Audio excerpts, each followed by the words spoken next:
మనుషుల్ని త్రోసివేయచ్చు, నీ బంధువుల్ని త్రోసివేయచ్చు, నీ భర్త నీ విన్నపాలను అంగీకరించకపోవచ్చు, నీ పిల్లలు నిన్ను పట్టించుకోవచ్చేమో, కానీ దేవుని వాక్యం సెలవిస్తూ ఉంది, ఆపత్కాలమున నన్ను గూర్చి మొర్రపెట్టమో, నేను నీకేం చేస్తానో విడుదలిస్తాను.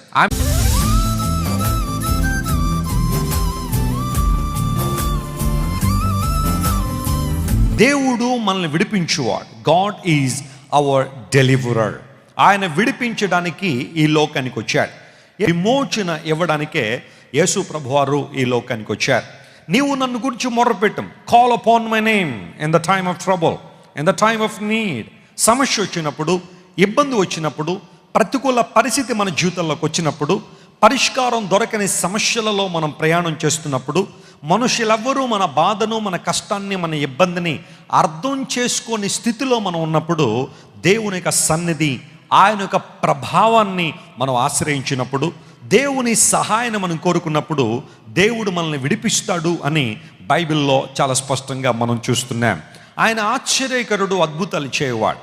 ఆయన దగ్గరకు వచ్చే ఏ ఒక్కరిని దేవుడు త్రోసివేసేవాడు కాదు. ఆయన ప్రతి ఒక్కరిని విడిపించేవాడని బైబిల్లో మనం గమనిస్తున్నాం. ఏదైనా సమస్య వచ్చినప్పుడు, ఇబ్బంది వచ్చినప్పుడు, మనుషులతో దాన్ని గురించి చర్చించడానికి ముందు మనం దేవుని సన్నిధిలో దేవునికి సమర్పించాలి. ఆయన సన్నిధిలోనికి వచ్చి మన మనస్సును ఆయన సన్నిధిలో కుమ్మరించగలగాలి. ఎందుకోసం అంటే మనుషుల యొక్క ఆలోచనలు ఎలా ఉంటాయంటే, నీకు సమస్య వచ్చినప్పుడట కొంతమంది ఏమంటారంటే, మాకు కూడా సమస్యలు ఉన్నాయి, మాకు కూడా ఇబ్బందులు ఉన్నాయి, నీ బాధలు, నీ కష్టాల గురించి వినేంత టైం మాకు లేదు, అంత సమయం మాకు లేదు, అంత ఓపిక మాకు లేదు, అంత పేషెన్స్ మాకు లేదు, సమస్యను గురించి వినడానికి మాకు సమయం లేదని కొంతమంది ప్రజలు నీ సమస్యను గురించి పట్టించుకోరట. కొంతమంది ఉంటారట, వారు ఇంకా ఎంత దుర్బుద్ధి కలిగిన వారంటే, వారు నీకు సమస్యలు ఉన్నాయని సంతోషిస్తారట. దేవుని సన్నిధిలో నీ హృదయాన్ని కుమ్మరించుకున్నప్పుడు దేవుడు నీ ప్రార్థన ఆలకిస్తాడు.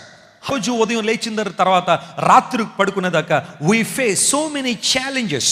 ఎన్నో సవాళ్ళు మన జీవితంలో ఎదుర్కొంటూనే ఉంటాం. జీవితం అనేది ఎవరికి ఈజీ కాదు, it's not an easy thing. But ఈ సవాళ్ళ నుండి మనం బయట రావాలి అంటే, వాటిని ఎదుర్కోవాలంటే, ధైర్య సాహసాలతో ముందుకు సాగిపోవాలంటే, ఆపత్కాలం వచ్చినప్పుడు దేవుని సన్నిధిలో మనం మొర్ర పెట్టాలి. మనుషులు స్పందించేదానికంటే, మనుషులు స్పందించక ముందే దేవుడు మన ప్రార్థనకు స్పందించి మన జీవితాల కార్యాలు జరిగిస్తాడు. మన దేవుడు మన ప్రార్థన ఆలకించువాడు. ఆయన మనల్ని త్రోసివేసే దేవుడు కాదు.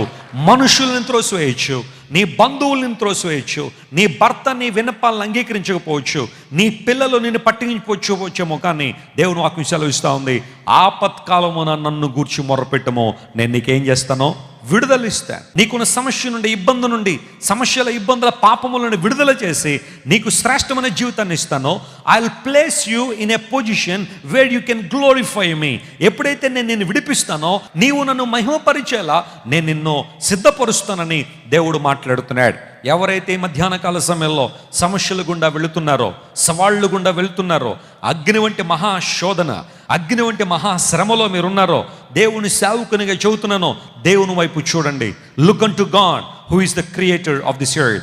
Look unto Jesus, who is the author and perfecter of your faith. Look unto God, who is the one who can help you out in every situation. Look unto God, who can turn the situation around. నీ స్థితిగతులు మార్చగలిగే దేవుని వైపు నువ్వు చూడగలిగితే, ఈ రోజున దేవుని కార్యాలు, అద్భుతాలు జరుగుతాయి. నేను